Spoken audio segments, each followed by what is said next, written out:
Hello student, आज हम आपको बीए प्रथम सेमेस्टर राजनीति विज्ञान में अध्याय 9 मूल अधिकार एवं नीति निर्देशक तत्वों के संघर्ष का इतिहास पढ़ेंगे।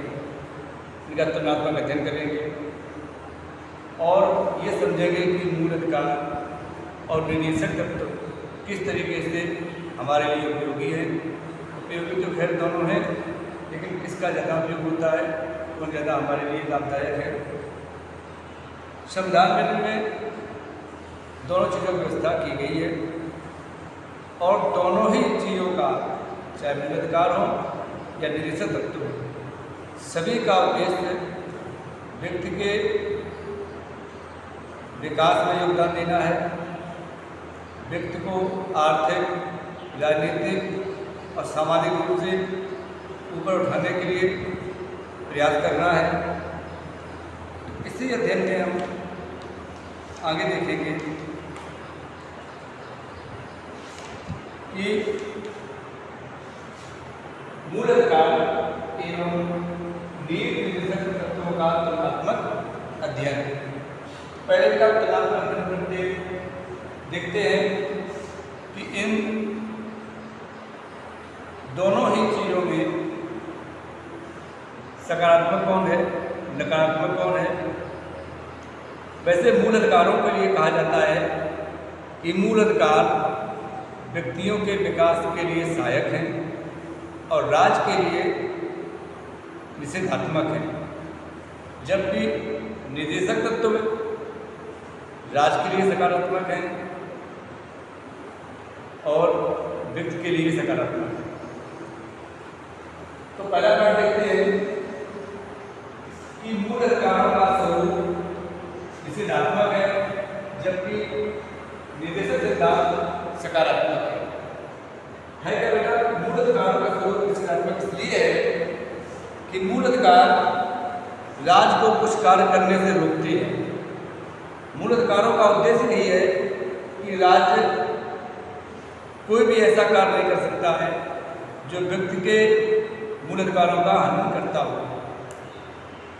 तो अब इस हिसाब से मूल अधिकार राज्य को कार्य करने से रोकते हैं, जबकि निर्देशक सिद्धांत का स्वरूप सकारात्मक है। इनका उद्देश्य है व्यक्ति के आर्थिक विकास में सहयोग करना। इसलिए राज्य जब कोई भी कार्य व्यक्ति के विकास के लिए करता है तो निर्देशक सिद्धांतों का सहारा लेता है। तो मूल अधिकारों में अक्सर टकराव उत्पन्न हो जाता है, क्योंकि मूल अधिकार राज्य को कार्य करने से रोकते हैं, जबकि निर्देशक सिद्धांत राज्य को कार्य करने के लिए प्रोत्साहित करते हैं। इसी कारण से मूल अधिकारों का स्वरूप निषेधात्मक माना जाता है। दूसरा पॉइंट है मूल अधिकार न्याय योग्य है, जबकि निर्देशक तत्व न्याय योग्य नहीं है। ऐसा इसलिए कहा जाता है कि मूल अधिकार न्याय योग्य है, मतलब इसका अर्थ यह है कि राज्य कोई भी ऐसा कानून बनाता है जो व्यक्ति के मूल अधिकारों का हनन करता है।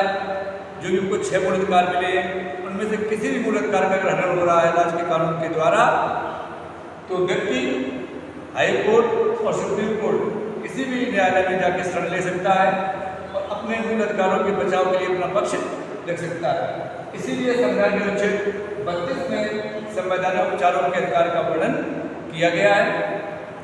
इस अधिकार के तहत ये उपचार होता है कि कोई भी कानून अगर व्यक्ति के मूल अधिकार का हनन कर रहा है तो न्यायालय द्वारा उसका उपचार किया जा सकता है। वो अनुच्छेद 32 में इसका वर्णन किया गया है। अगला पॉइंट है निर्देशक सिद्धांत मूल अधिकारों के सहायक है और मौलिक अधिकार मुख्य है। इसका उद्देश्य है कि मुख्यता में सेंटर में तो मौलिक अधिकार ही है। निर्देशक सिद्धांत क्या करते हैं? उस मौलिक अधिकारों में सहायक का काम करते हैं। तो जिस तरीके से हमारा मूल अधिकार कोई है, निर्देशक सिद्धांत उसमें सहायक का काम करेंगे। अगला पॉइंट है मूल अधिकारों का उद्देश्य राजनीतिक लोकतंत्र है, जबकि निर्देशक सिद्धांत का उद्देश्य आर्थिक लोकतंत्र है। सबसे महत्वपूर्ण पॉइंट यही है कि मूल अधिकार क्या करते हैं? व्यक्ति को राजनीतिक लोकतंत्र स्थापित करने का प्रयास करते हैं। मतलब व्यक्ति को लोकतंत्र में बराबर की हिस्सेदारी, चुनाव लड़ना, वोट देना, ये अधिकार उसको मूलक कानून के द्वारा मिलता है। तो राजनीतिक लोकतंत्र स्थापित होता है जबकि निवेशित सिद्धांत का उद्देश्य है आर्थिक लोकतंत्र। मतलब जो समाज में सबसे पिछड़ा वर्ग है, नीचे वर्ग है, आर्थिक रूप से पिछड़ा वर्ग है, उसको आगे उठाने का कार्य किया जाता है। तो उसका उद्देश्य निवेशित सिद्धांत में उसका वर्णन मिलता है।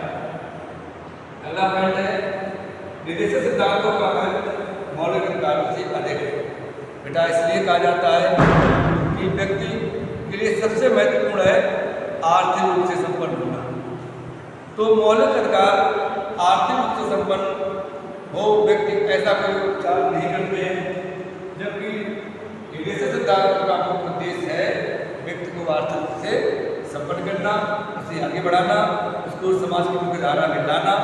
इस कारण से निवेशित सिद्धांतों का महत्व मौलिक अधिकारों से अधिक हो जाता है। ठीक है, आगे के पॉइंट में अगले दिन पढ़ाएंगे। धन्यवाद।